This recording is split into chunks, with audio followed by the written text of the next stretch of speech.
Take two. First one screwed up. Gotta love the internet. It's my thoughts, reviews, and lockdown tonight. I thought it was a pretty decent pay-per-view, somewhat.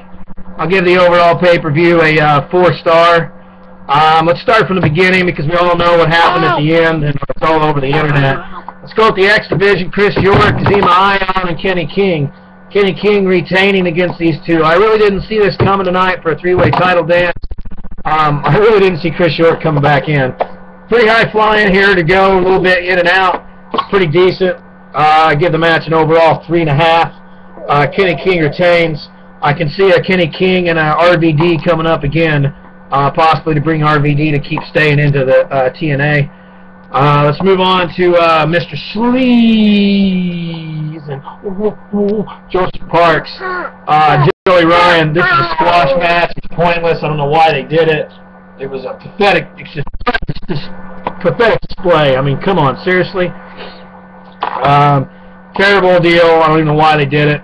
They need to just go ahead and just turn this loose again. Be him the man to come back, take out Aces and Eights, bring in Judas Messiah, do something. We need Abyss back. We need Abyss to be back, that mean-ass monster mother effer again, especially against Aces and Eights. Let's move on to the TNA Knockouts title with Gail Kim and Velvet Sky. It's a good match here. Velvet retaining against Gail Kim. Gail Kim still vying for that title again. And we all know that she was the very first TNA Knockout champ. Karen Terrell. Saw Spark in her little panty butt today. But I guess if you get bitch slapped once or twice by Gail Kim, you're going to get a little pissed off and want to do something about it. Beat the hell out of Gail Kim and cost her the title match. We did see a lot of hair get thrown around, which just shows that these guys have a lot of hair extensions going on. Needless to say, I don't. But let's go to Big T and Little E. Bro! Another wasteless match, pointless. We saw this coming weeks ago when he started doing what he was doing back in the UK. Big T was getting tired of it. I don't know where Big T's going from here. I don't see what they're going to do yet. We'll find out. Probably be a stooge, get thrown in Aces and Eights. Probably a voiceless talent again.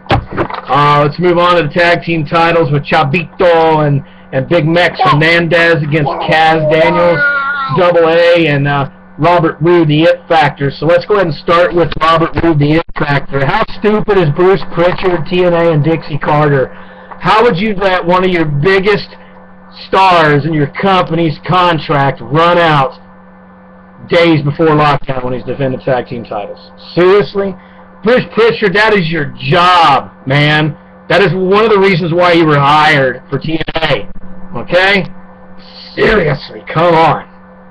I don't know if you've got your head up Al Snow's ass or Danny Davis has got his head up your ass in the gut check deal, or if you're so heartbroken over Taz joining Aces and Eights and dropping out of your little circle that you totally forgot about the rest of your talent. You got to make sure your stars have got what they say they got to have, or they're not going to work for you. Make sure everybody else's contract's good to go so we don't have it running rampant on the internet that somebody's contract got. Let's move on to Angle and Wes Briscoe. I really was looking forward to this match. I was looking for a Angle moonsault from the top of the cage again this year. I think he might be too broken and beat up for it. That might be the problem. Wes Briscoe, this guy can't wrestle. He can't do mic work. He can't do anything. He needs to go back and learn some and be developed. Just because you have the last name of Briscoe, you have that legendary status as a third-generation star, second-generation star, whatever, doesn't mean you're going to make it. I mean, dude, seriously. I've got more wrestling ability in my little pinky finger than you got your entire body, dude. I was really disappointed in this match. It was short. It's a cool spot with the German suplex from the top rope. I thought the ending of the match was just pathetic and terrible. They should have had this match go a while. I really wanted to see Angle pushing as Angle. I wanted to see the best. I wanted to see if Wes Briscoe actually had anything, and we didn't get to see that. So I'm really disappointed on TNA's part on that. Maybe later down the line we'll find out what happened there.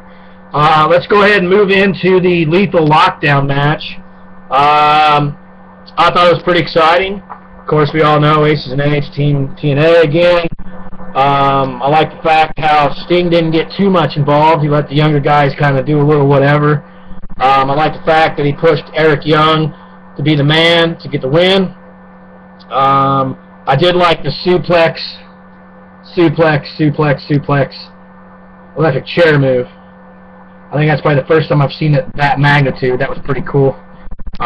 Somebody probably got hurt out of that one. It looked a little rough on the landing. The match was pretty good, I mean, all around, everything else, and I really loved the whole, oh, yeah, Macho Man elbow drop from the top of the cage, showtime! Eric Young, that was pretty cool. Poor little guy looked like he broke his arm when he hit Mike Knox, whatever you want to call the big fat berry bastard. His beard's about as thick as mine. Yes, there's the goater, it's still there. Let's move on to the World Heavyweight title match between Jeff Hardy and Bully Ray in the cage for the TNA title. It's a good match, pretty good high spots. I would have liked to see a Jeff Hardy swanton off the top of the cage. I was really looking for that. I don't know if Jeff Hardy's just not in the... I don't know, maybe he's still nursing that knee or something. Bully Ray in a title match, yeah, it was pretty good. I mean, it's back and forth. It's a good match. It showed what Bully Ray has. It showed a little bit of Jeff Hardy. I mean, this could have been a lot more. I know what these two can do. I've watched them for years.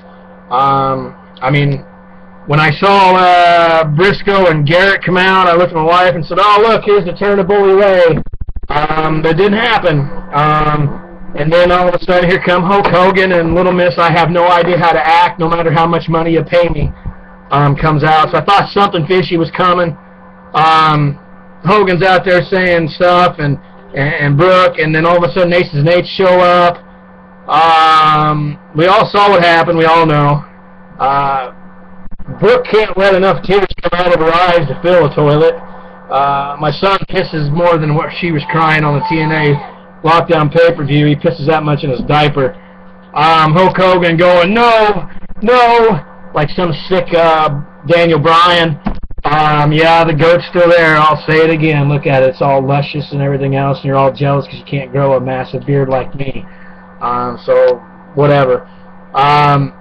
Congratulations to Bully Ray. He's got what he wants. He's got a World Heavyweight title. It's something he's been wanting on his mantle for a long time. The man is and I'm not going to do it 23 times, but he is a 23-time World Tag Team Champion all over the world.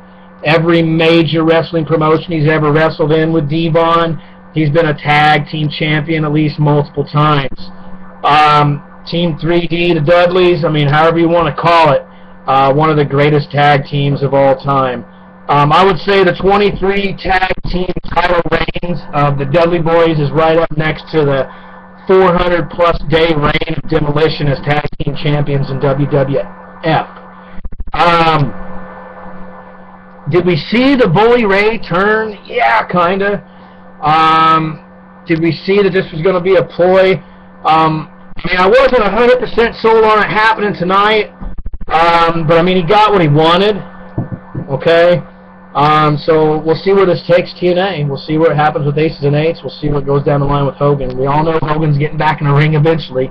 He's going to get that title, and if it has to come away from Bully Ray, by God, the 95-year-old Hulk Hogan will take the title somehow, some way, whether it's on his own waist or he ends up bringing somebody else in to do it. So that's my thoughts. That's my reviews. You can like or love it. I don't care. You all know how it goes. You know how I speak and spit my words. So a quick overview is look for a Gail Kim and a possible Terrence Terrell match later down the line over this controversial deal. Look for the three-way to go on to it. I wonder if the whole deal with Terrence Terrell flipping out had anything to do with the reports of Austin Kong refusing a deal with TNA. I wonder if that's why they had this quick flick of Terrence Terrell. I'm kind of interested in seeing where the World Heavyweight title match is going to go. I'm interested to see how much longer Double A and the fact that Robert Roode keeps the titles in the tag team division. I'm still going to throw out here my fishing line on a whim, and I'm still going to say I want to know who the higher power is they keep talking about. And I really hope it's not Hogan. I really hope it's not Brooke. It'd be really dumb to be Double J, and it'd be really stupid to be Eric Bischoff. So I'm still going to throw my fishing lure out there and fish the fishless pond and say it's Dixie Carter. The big swerve would be Dixie Carter, possibly Sting, maybe AJ Styles.